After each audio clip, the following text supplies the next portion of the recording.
This is going to have more of a podcasty quality to it.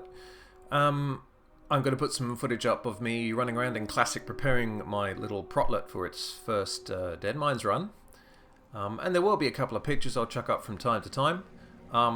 But it's just as good just to listen to it in the background while you're doing what I've just been doing, which is the Visions of Unzoth, and the thing's crashed. So bollocks to it, I'll do this instead. There are a few things going into Shadowlands which I'm pleased about, which I'm not sure about, and just some more general themes about what I'd like to see. Now you'll notice that there's a lot of crossover between things I experience in Classic and things I would like to see in Shadowlands. This doesn't mean that I'm advocating for everything in Classic just to be ported straight over. There's plenty of stuff in WoW Classic which is really, really annoying and poorly designed and takes longer than it should. But there are a few lessons here or there that I think Shadowlands could pick up. And, you know, fingers crossed this early in the beta perhaps might be able to implement these before everything goes live in a couple of months or so. I'd like to start with community. And I saw a post the other day, it was a blue post. And it was Blizzard basically saying, hey, we're going to join up a few more servers, so you can continue to feel the illusion that you're playing with other people from your server. And you know, I mean, that's something they're increasingly having to do because the retail population at the moment is pretty low. I'm fairly sure that my retail server is quieter than my classic server. I don't have any hard evidence for this. It's just the way that you feel, and you look around in Ironforge and it looks fairly busy on Classic, and that's because it is. But if you look at Ironforge on retail, it's not all that busy, and a lot of those people aren't from where you are. And to be honest, this is an odd time to be merging servers, considering that, you know, we are in the lull while we wait for the next expansion to arrive. You know, we know there's no more content to come and that they're working on Shadowlands. The auction prices are way higher than they normally are, and everyone else is off playing other stuff. In fact, I think it's probably the best time to start merging servers, because, you know, less players will notice that they're all now, you know, put into one actual larger community server, as opposed to all of these tiny little individual ones. Because, you know, let's be honest, the US server numbers at the moment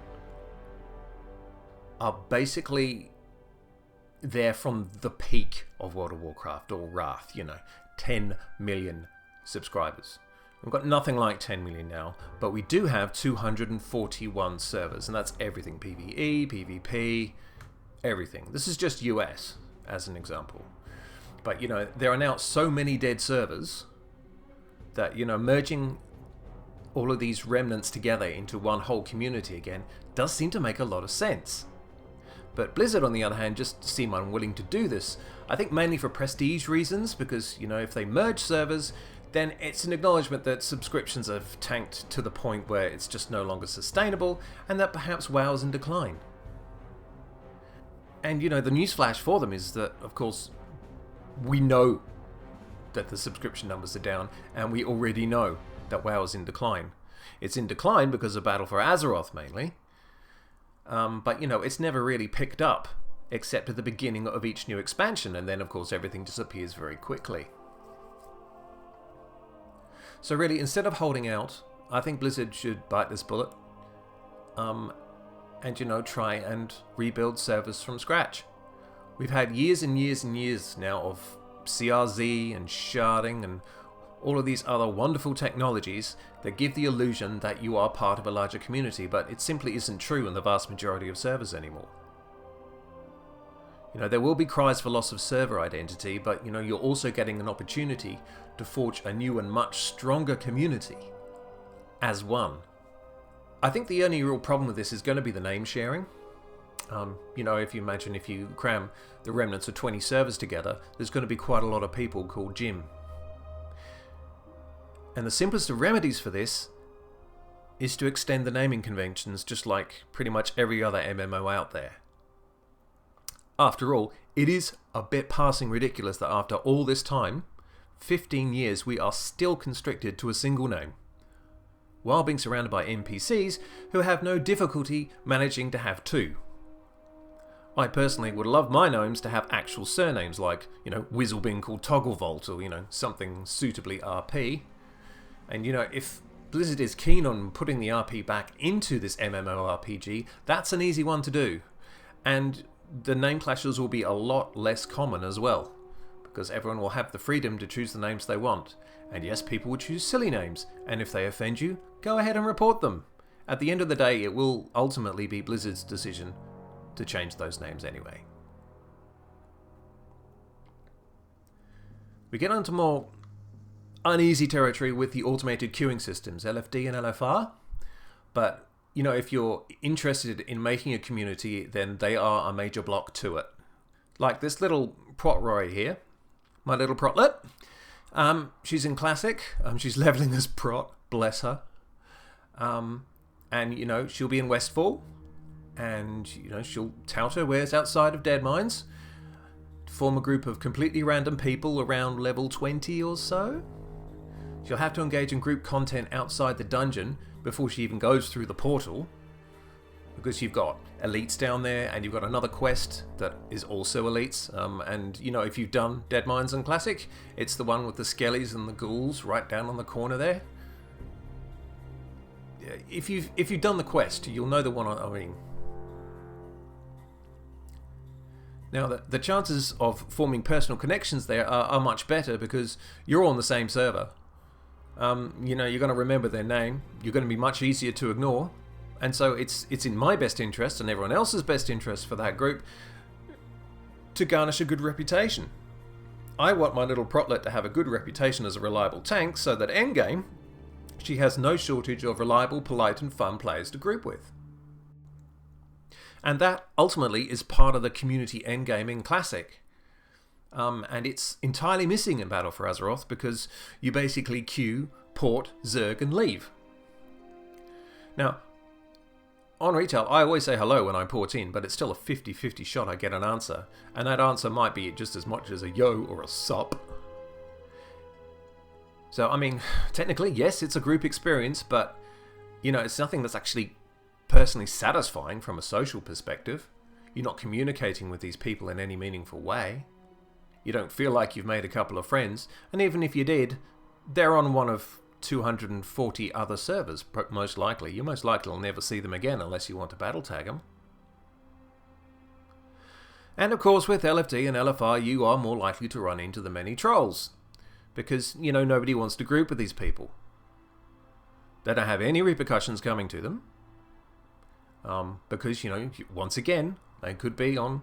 It's very, very likely they're going to be on one of those other 240 servers. But, if you do that in a single server community, you are going to end up on a lot of ignore lists, and people are going to remember who you are. Even your ults. Now, I know what you're going to say. You're going to say, well, yeah, there are plenty of idiots on Classic servers as well, And, yeah, absolutely, I agree. They are part of the flavour. From the trade chat attention seekers and political scientists to the hunters that auto-shot pull an entire room and then just, rage at you for not keeping aggro on all 20 mobs. But, yes, they're idiots, but they're my idiots in my community, and they are easily ignored or indulged as appropriate.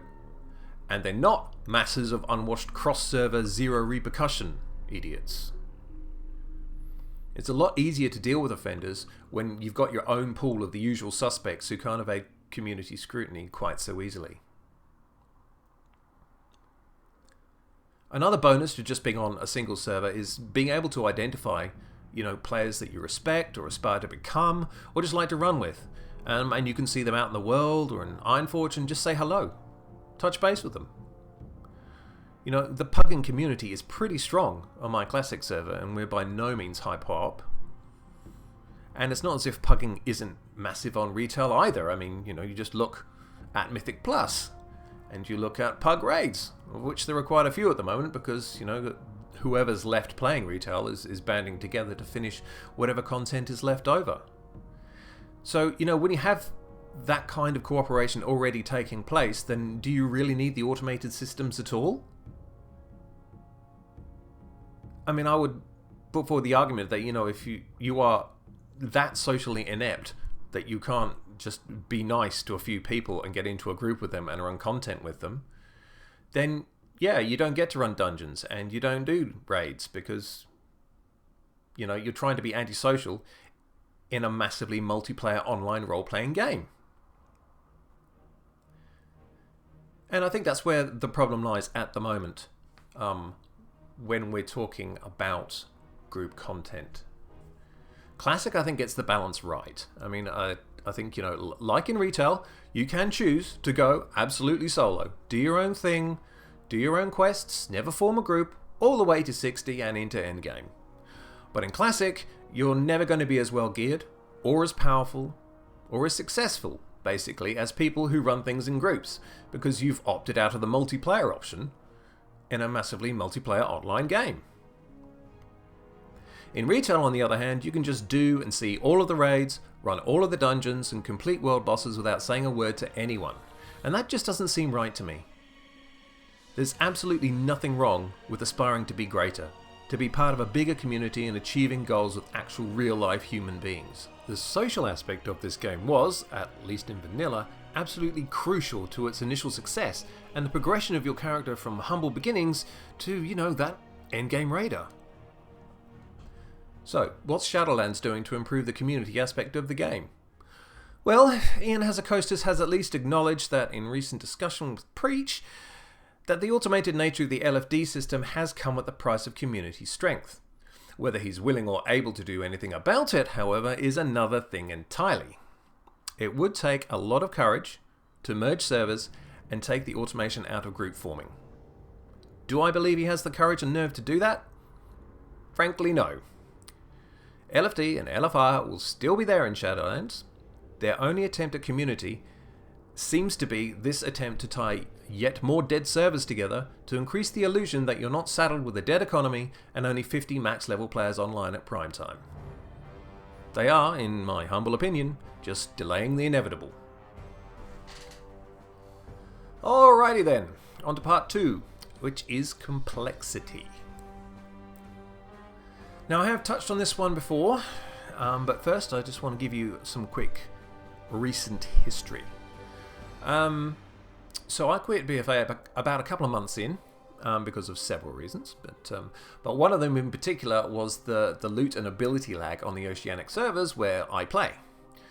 The theory behind having servers in Sydney was supposed to improve our latency, which was usually around the 300 milliseconds mark when all the servers were American. But when BFA actually launched, there was notable lag when you were doing anything. Casting, picking things up, anything. And even though the client said you're at 50 milliseconds, it felt more like something between 2,000 to 2,500 milliseconds. Sadly, that issue is still on the front page of the tech support forums almost 2 years after it was first brought up with over 2,000 posts. And yeah, I'm in there as well. Why am I telling you this fascinating story? Because Preach theorized, correctly, that a lot of the lag was due to the number of random procs and calculations the server had to make whenever you were performing an ability, thanks to the complexity of the systems that were in place. And unfortunately, they still are. Systems like Azerite armor, with its very, very many traits, like 5% chance to proc 12 versatility stacking up to 5 times and the like. Systems like Corruption and their entirely unbalanced chances to proc things. And Essences, and enchant procs, and set bonus procs, and weapon ability procs, and engineering gear procs. You get the idea. And that's just for one player.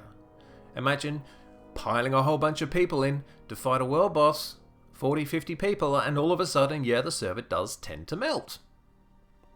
So I brought my little brewmaster back to start getting ready for Shadowlands.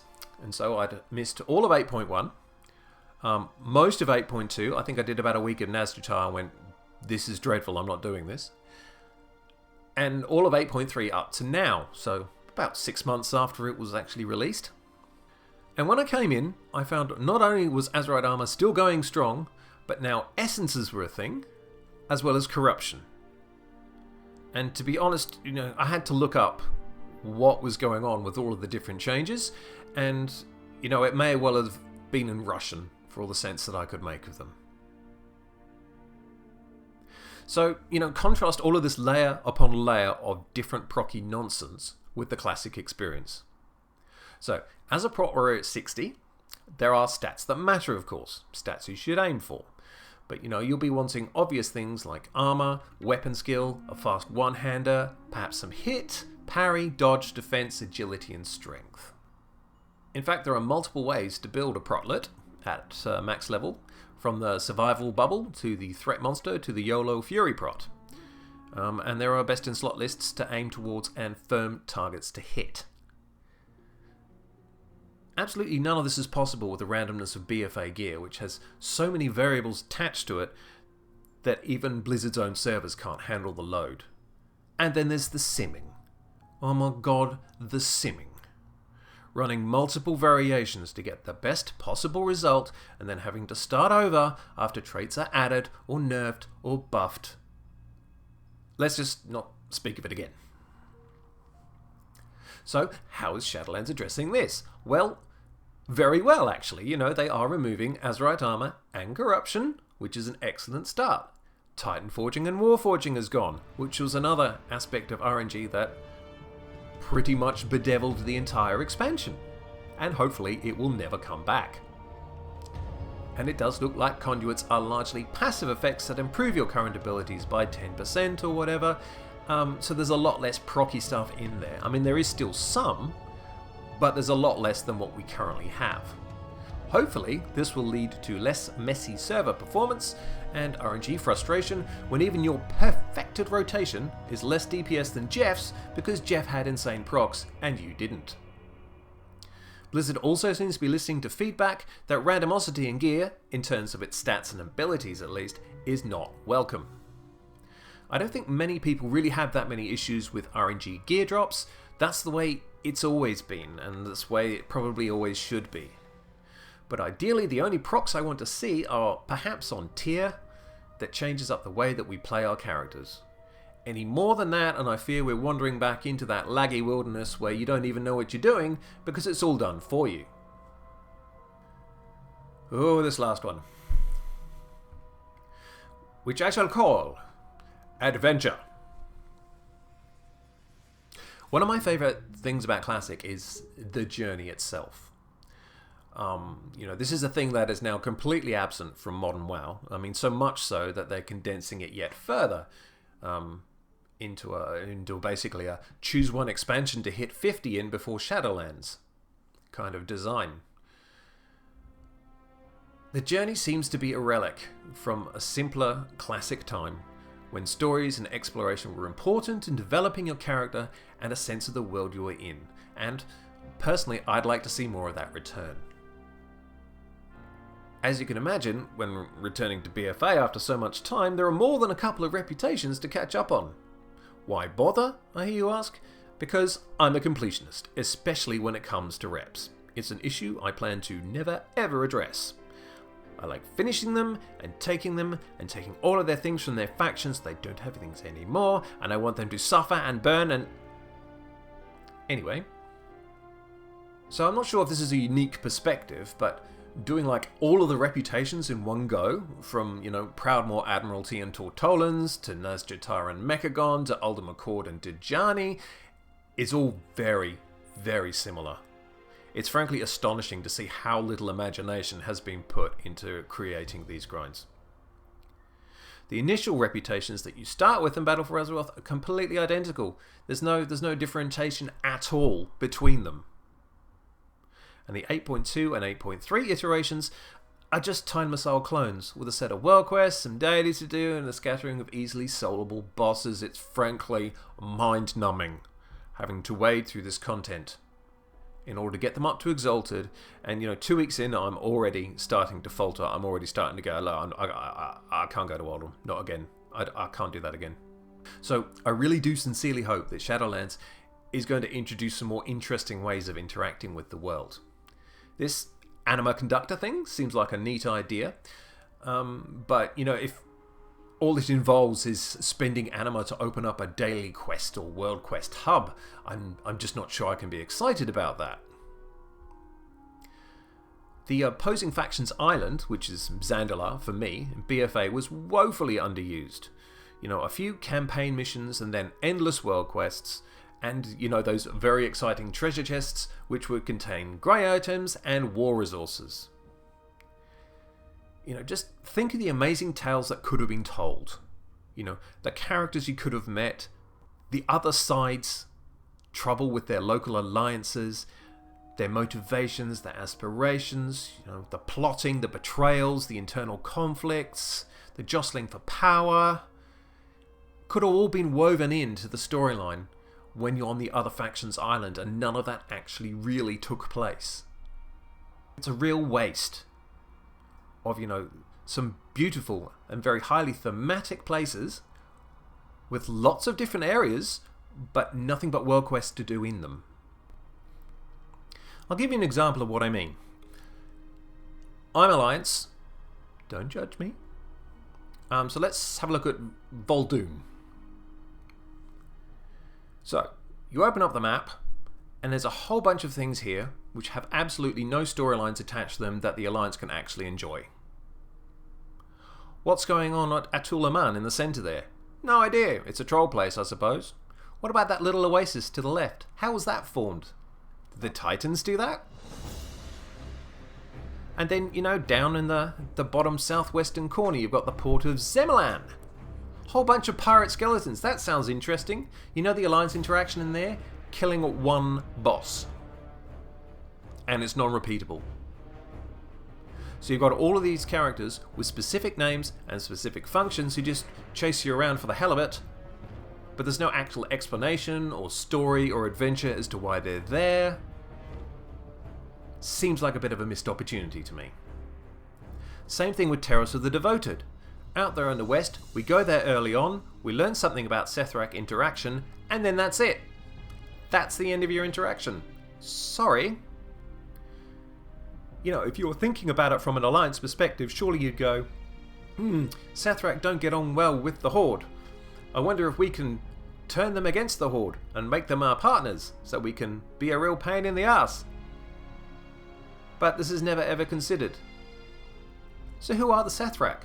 I suppose you Horde players know. I mean, I don't have a Horde character, and I'm not going to level one to max and go and explore all the entire story.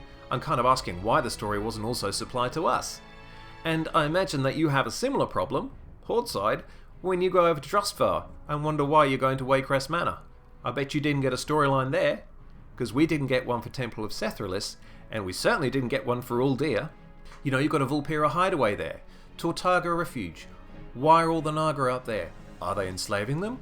Are they committing sacrifices in them? Is there a possibility that we could help them out there in some way? Who knows? The only thing you do up there is watch Low Go and collect flags in an iPad game for a 5-year-old. And you get some fireworks at the end. And that's the extent of our involvement there. Similarly, you know, southeastern corner, Temple of Akunda. What's going on there? What's this? I've run through it a couple of times and I've been surprised I haven't been chased out. What's the story? Oh, we don't get it. Why not? Well, why don't you just roll another character to max on the other side? Because I'm Alliance. So, you know, you can kind of see that, you know, from an Alliance perspective, you know, that looks like there's a lot of interesting stuff to investigate there. A lot of stories, a lot of different characters, lots of different power structures and politics. Do we get to see any of it? No! We get to run around once with all of the one-time only bosses, and after that we pick up a few chests and we're done. And we just get given world quests from then on. But, you know, like I say, this probably isn't restricted to an Alliance-only problem. I'm sure, like I said, you go to Drustvar as Horde, and you probably just got a whole bunch of world quests that don't make a hell of a lot of sense. You know, would you like to know what happened down at Gol Caval? Or Fletcher's Hollow? Or White Grove Chapel? You probably don't get any of that. You probably don't get the whole Waycrest story. I don't think it would have taken that much effort to tell the same stories that they tell on the other side from a slightly different perspective. I mean, from a Horde point of view, Drustvar is where most of the minerals and food comes from. This would be an ideal place to take the Waycrests and turn them against the other Kultirans. You could put a stranglehold on their entire economy. Here's another one that, I came up with while I was doing the dishes tonight. So, this is how difficult it is to come up with story ideas. If you go into Stormsong Valley, there's a place right in the middle which is just pretty much mud and broken ships, and it's called Deadwash. Now, if you're Alliance, you have a small quest chain there where you look for some treasure, you find some treasure, and you get a small purse of money every time you stop by. There's actually no world quests attached to this entire area. I mean, there are ones around it, but there's actually nothing in the town of Deadwash itself. So it got me to thinking, well, what can we do with Deadwash to make it a little more interesting? It struck me that they're kind of a piratical community, and, before the Kultiran Navy just disappeared suddenly, they were particularly good at keeping pirates off the seas, and these guys were pretty much out of a job. So instead of fighting against the inevitable, they decided to haul their broken ships onto the shore and create their own pirate community in this middle bit of land. This, this glop of mud and rocks in the center, which nobody really wanted. The Kultirans weren't all that interested in it either.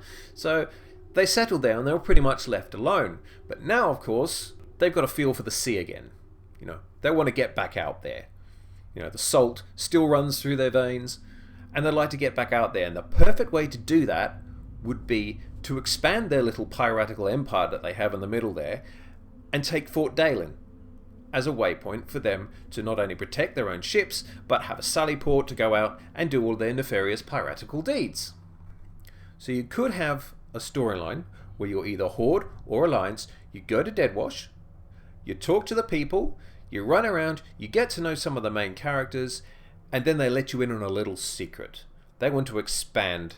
They want to take Fort Dalen, like, completely away from Kultiran control. They don't get on with the Kultirans don't get on with them. They want a sally port. That's nearby. It's perfect. And then, you would get one of the meaningful choices that Ian Hazakostas likes to talk about. You can either choose to assist them and undermine all of the organization at Fort Dalen, eventually ending in a storyline through a set of patch storylines, so it progresses from patch to patch, from point 5 to point 5, until you finally reach the end. And if you've decided to help Deadwash, then Fort Dalen does in fact become, a privateer den, a sally port. But you also have the option that you can betray them. You can sabotage the saboteurs, and Fort Dalen stays in their hands, and Deadwash hate the sight of you. To the point where if you show up in Deadwash again, they're just going to attack you on sight because, you're a traitor to their entire cause. And, it's also interesting from a Horde perspective because, here, yet again, is another opportunity for the Horde to interfere in the internal politics of the Kultirans and just mess everything up for the Alliance, because now there's like a mini war going on in the middle of one of their island sections. So there's a story made up over the dishes, which is infinitely better, in my very humble opinion, than anything they've put forward. They haven't even done a world quest there.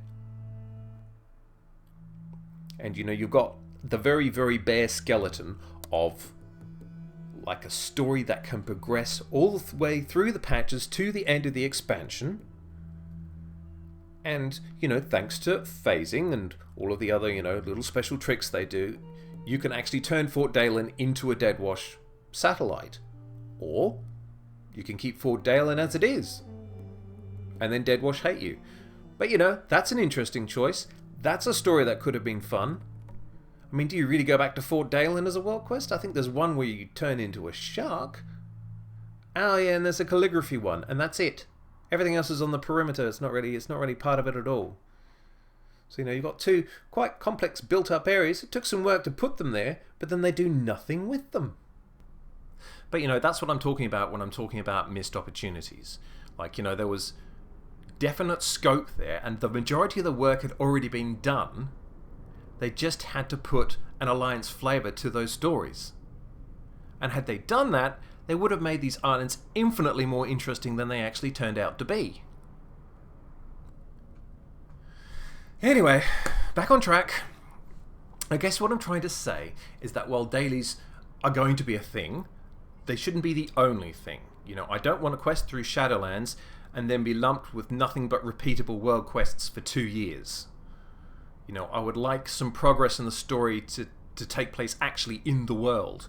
Not another Timeless Isle map with yet another unique currency and a few reps to fill out and, yet a few toys and maybe a mount. I want it to take place actually in the map that you've already created.